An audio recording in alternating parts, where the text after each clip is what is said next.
Pakistan's former Prime Minister Imran Khan has called off a planned election rally after his supporters were arrested for defying a ban on public gatherings. There were confrontations with police officers ahead of Khan's planned election rally in Lahore. Just hours before the event, authorities imposed a ban on all demonstrations for a week. Well, joining me live from Lahore is former Prime Minister Imran Khan. Sir, thank you very much for joining the program. First of all, your reaction to the government deciding to ban rallies just as your supporters were taking to the streets.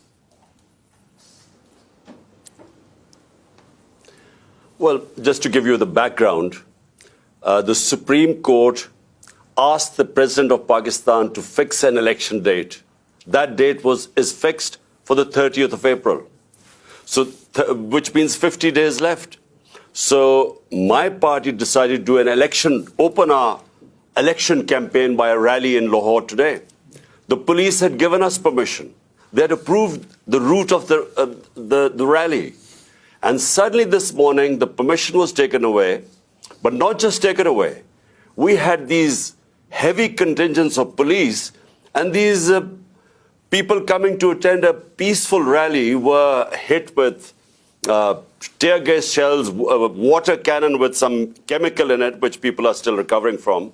And then police just charging these protesters, breaking their cars, and so many people got injured. But one, Bilal, this guy was killed in police custody. How do you interpret what you're describing as this government back and forth on the rules about holding a rally? Well, the issue is that the government, all the 12 parties sitting in government and their backers, they're petrified of elections. Because so far, in the last 8 months, out of the 37 by-elections, my party has won 30 out of them. So they're petrified of general elections. They did not want the general elections. We went into the Supreme Court, and the Supreme Court then decided to hold elections, and this date of 30th April was announced by the President. So we were just going according to our schedule to start our election campaign. But it is clear that the government does not want election. The parties sitting in the government, they want to get out of the election. So my worry is that the idea was to create a law and order situation today, and we really restrained our workers. We called off the rally because we were scared that there would be people killed, and that would be used as a pretext to get out of the elections. Some might answer that while the government is perhaps afraid of the upcoming elections, you're also afraid of complying with judicial rules. The police did show up at your house in Lahore only a few days ago to arrest you, to compel you to show up in court, and you evaded arrest. Well, let me tell you something. So far, there are 76 cases against me. I'm charged for terrorism, charged for blasphemy, charged for sedition in these 77 cases. And these cases have been made in the last few months. So I've been going from one courtroom to the other. What happened was when I was shot, this assassination attempt on me, for 4 months, my leg wasn't, I had 3 bullets in my leg, so I couldn't go out of my house. So that's when they started, the cases mounted. They wanted to be me appear in courts. And so it's just a question of how do you deal with 77 cases? I mean, how many court appearances do you make? So it is just one other way of getting me out of the way to contest the elections.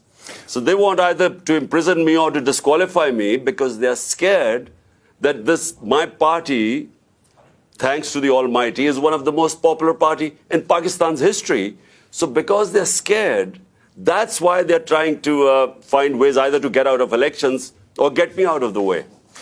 There are provincial elections, as you mentioned, in April, and then national elections later this year. If they both go ahead as scheduled, can you legitimately run in national elections if, as you say, there are 70-plus cases currently pending against you? All the cases, I'm afraid, are frivolous.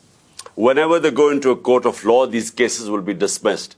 Now imagine, I just give you an example. There's a terrorism. I'm supposed to have committed terrorism. Sorry to interrupt, but and if that's the case, and if that's why, if that's what you believe, why didn't you show up in court? Because I couldn't show up in court. There were reasons why I was injured. So for a lot of time, for 4 months, I was house-ridden. I couldn't really, my leg wasn't, the doctors would not allow me to travel. And they knew it. But before that, I was attending all court cases. But it's only since I was shot, that's when I didn't attend courts. And since then, I have again. But look, it's physically not possible to attend so many court cases. So my lawyers are trying to sort of work out a schedule. The second problem is security. My life is under threat because the people who try to assassinate me are in power. And so we've asked from the courts, we want protection. The court must give me protection before I can appear in courts. Because, I repeat, the people who I have nominated in my assassination attempt are sitting in power.